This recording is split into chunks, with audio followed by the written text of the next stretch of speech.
Met 3 kraan is deze goed 40 meter lange waterleiding naar de boeien van de Trijepiepstergraft in Dokkum aanzonken. Een vrij speciale klus voor waterbedrijf Vitens.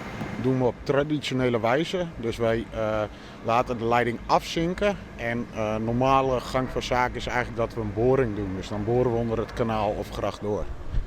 En hier in Dokkum is daarvoor niet gekozen. Waarom niet?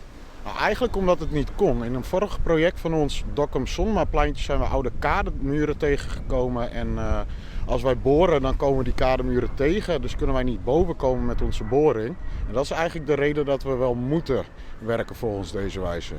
De aanroende periode is er hard werken om de oude drinkwaterbuis voor te halen en de watertafel tijdelijk om te leiden. De binnenstad wordt nu van water verzoenen via de noord- en zuideestkant.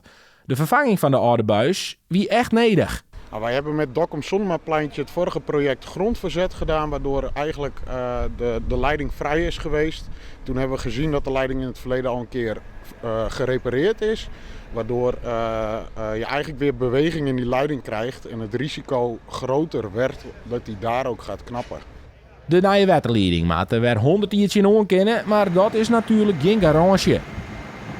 Het werk is voor de bouw van klaar.